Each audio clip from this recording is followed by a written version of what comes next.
Welcome Pokemon Null to another episode of the TCG versus ladder. I say episode like it's a recurring thing. It kind of is, but it's every 2 weeks. So, So today in the versus ladder we have, well, Gengar and Mimikyu. One of my favorite tag teams. I know it's not as good as other tag teams, but you know what? I like it. Gengar is my boy.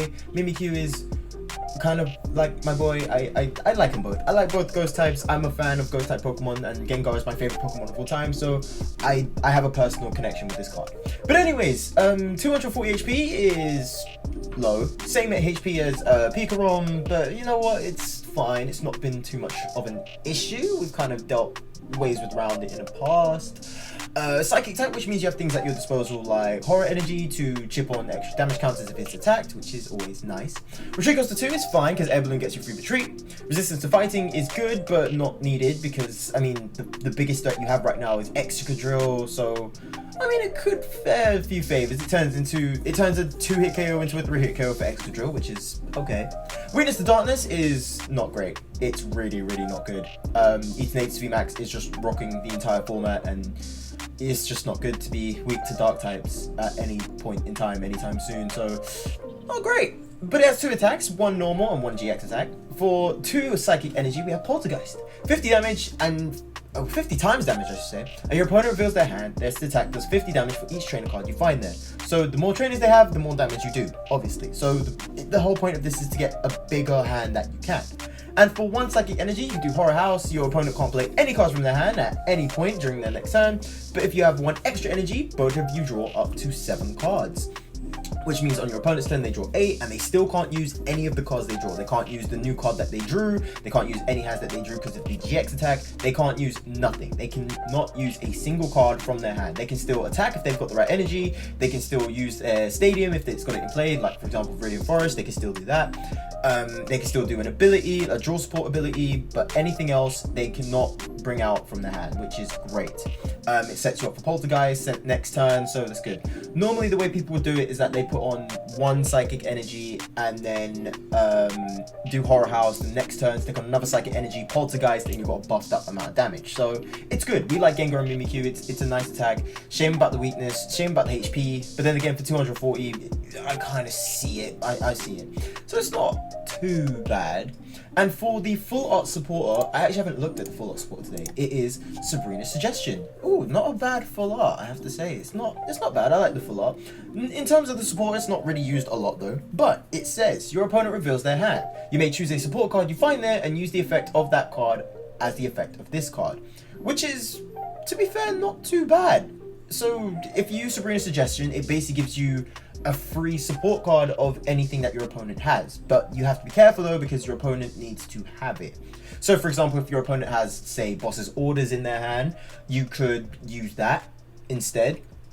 Fish out a Pokemon that you could, you know, do a good bit of damage to, someone that might cause a problem in the next few turns.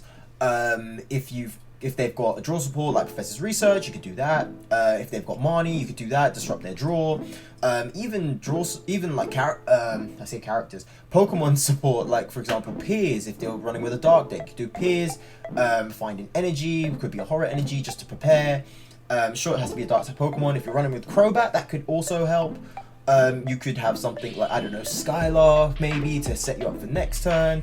It's not too, well, even Skylar would get you, you know, just a normal trainer card. It could be a switch, it could be a quick ball if you need to get Crobat again. It could be a bunch of different things. So it can be useful, but I suppose most people actually, you know, get the main card that they're after. But I suppose Sabrina's Suggestion could be very well, and also it helps with Gengar and Mimikyu, which is nice, because you see the whole hand, which means you can use it as your advantage. You don't discard the supporter card you find, so you can still use the supporter card, but then it still buffs up 50 damage for Gengar and Mimikyu as well. So that's good. You could pull off, I don't know, Reset Stamp maybe. There's a few things.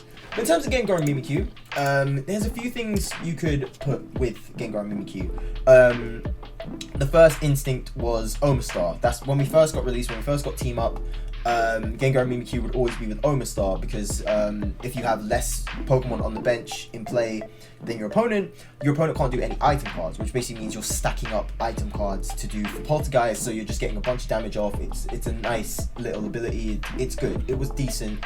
Obviously nowadays we've got more. We need more draw. We need things like the Dene and Crobat, and they're just sitting on the bench, and you know it's just not great. We need Pokemon to sit on the bench because we need to use them properly. So Omastar isn't getting used that much. We've got, gosh, what is that card? Surprise Trade, I think it's called. That lets you get a item card, trainer card from the discard pile, from your opponent's discard pile back into their hand, so you can get just a useless support card item if they've got like, you know, no Pokemon, or like nothing like that. You get some like communications to stall them. You get a pointless supporter card, you know, like for example Skylar. They might not even want to use Skylar. They might do boss's orders or Pokemon research instead.